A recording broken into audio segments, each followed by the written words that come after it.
Hey everybody, let's take a late June garden tour. So we're going past our wildflower meadow, which is just getting going. And you can see our prairie blazing star. Oh my gosh, it's going to be blooming very soon. Over here, our wild quinine is already blooming. This is loved by all kinds of small little insects. I'm calling it a meadow because this isn't really a prairie site.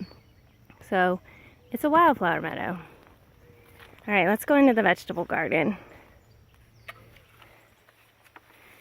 This year we planted some native wild cucumbers on the arbor, which is going to look super cool as it grows. It has the best prickly little pods. We've got a moon up here from our friend Tim, who loves to make metal art out of scrap metal. And then we're gonna go in here, and now you can just see we have plants everywhere. It is the goodness of summer in the Midwest. Wow. We started off with a super dry spring, and we had some really nice rain lately, and you can tell. So we are definitely embracing more permaculture methods and experimenting with some just on our own, and we're letting plants grow together. And so we have in here zucchini, and there's carrots amongst jewelweed that came up on its own, and calendula that is self-sowing all over. Here offering something for this little sweat bee. I don't know, pollen or nectar. And then borage, which is a non-native annual that's used a lot medicinally, but also it's just adored by bees. So we always let this flower all over the place, and it just is beautiful. Look at this. Jewelweed, borage, carrots, beets, squash. Down at the end, which I'll come to in a minute, is amaranth and potatoes. But I don't want to miss right over here. We've got some of the happiest zucchini I've ever seen. And again, there's jewelweed. Many of you know it's awesome for poison ivy, just using some of the juices. Calendula, we have our herbs in here, oregano, lavender. We have onions tucked in all over the place, really. There's sweet potatoes and melons and onions, everything growing together. This is the non-native comfrey. Definitely one I'm being careful with after learning with tansy that it's so highly invasive. So the bees love it. It's the only reason that I still have it here. I know it's super great medicinally too. They call it knit bone. But here I'm trying to be real careful with things that can escape out into wild and be a problem. Look at this amaranth. So we're growing it for the grain, the seeds. And the colors are just so beautiful. Right in here are some potatoes. And then this bed is filled with new raspberry plants because our old raspberry beds are not doing well. I think they're just aged out. And we have peppers and tomatoes. And we keep using grass clippings from the grass that we have as mulch. It's working brilliantly. Steve got this bagger, I don't know, Facebook Marketplace or something, and we wish we had had it many years ago because it really is providing us with so much material for the garden. Beans, you'll notice we're taking to just mowing our paths now, which is what we started with, and then a long time we were smothering and putting straw and then smothering, putting wood chips. Oh my goodness, way too much work constantly. It's easier to just mow, as long as we're watching for all of the toads and the snakes that love to live in here.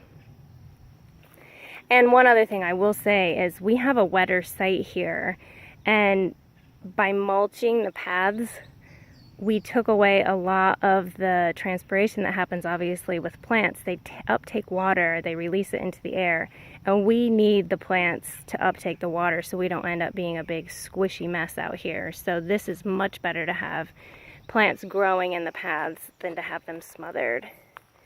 Sunflowers self-sow all over. We have snow peas still and sugar snaps going. Tons more potatoes and jewelweed. Our strawberries are done. They had a short season because of the drought, but we got some put away in the freezer. We have oodles of rhubarb that we put away. We've got rattlesnake master coming up out here, which is way too cool. This plant really just gets to grow wherever it wants. Which means even here in the beds. And over here, this is such an enormous path, so we're letting a lot of herbs grow along the edge. Chives, peppermint, you know, that'll fill in very, very quickly. We are really enjoying just smushing up some peppermint leaves, throwing them in a ball jar with some water, putting them in the fridge, let them sit for, I don't know, 24 hours. Oh, it's so refreshing when it gets real toasty here. Our Blackberry Patch, we're not super fans of these cultivated blackberries, and so we have some Jerusalem artichoke coming in down here, which I think is what we're going to turn this bed into unless these plants just kick some butt this year. Our wild blackberries that grow all over our property naturally have the best berries. These berries here are enormous and our wild ones are smaller, but the small ones have so much flavor and these are just kind of big watery blobs. So breeding sometimes doesn't do the greatest. Milkweed is another plant that gets to grow wherever it wants on our property. This is our compost pile. Steve's experimenting with different irrigation, drip buckets. That's what all that is. And then we have our high tunnel, which I'm going to right over here. It's our fabulous compost pile. We can never have too much material. These blooms are rocking my world. They smell so good.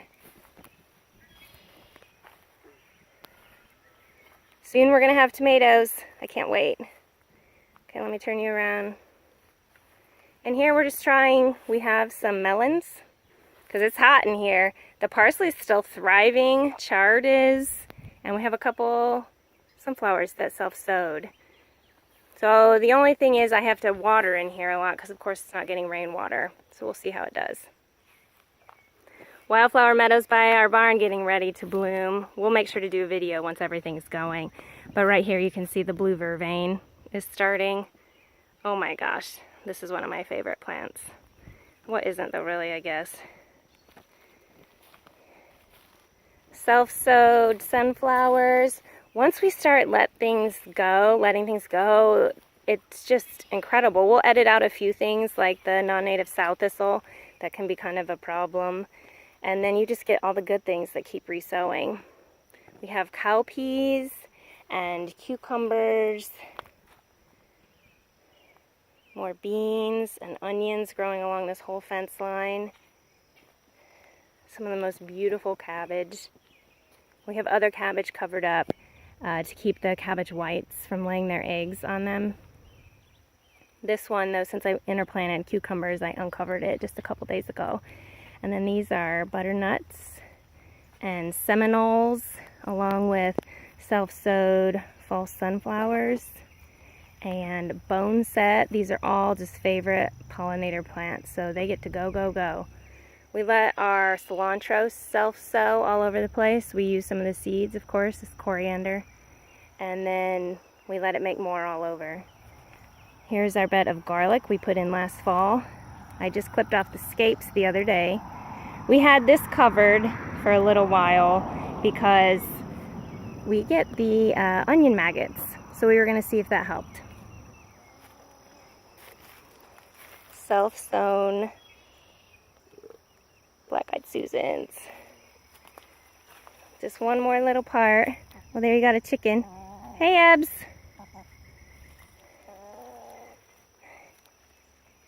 Some more onions and beans.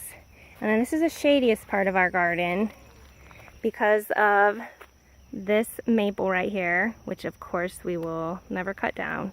So we're just trying different things in here. This strawberry bed doesn't look great now, but it was fabulous. We got a ton out of it early in the season. And we have parsnips planted all along the edge. This whole edge, it can deal with a little less light. Jewelweed is coming up. And then you can see our enormous horseradish patch down here. Doesn't matter if it's in full sun or not, it's happy. And then cabbage and kale under there, they look great. And here's our raspberry beds that Steve's working to see if he can revive a bit.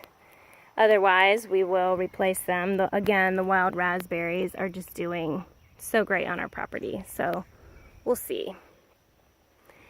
We're just thrilled with all the food that just comes and how little work actually this garden is taking us now because of the different methods we're using and all the new bees and wasps and butterflies and flies, everybody that's coming in here. We really just pretty much get to sit back now and harvest and eat some really good food. Okay, more later.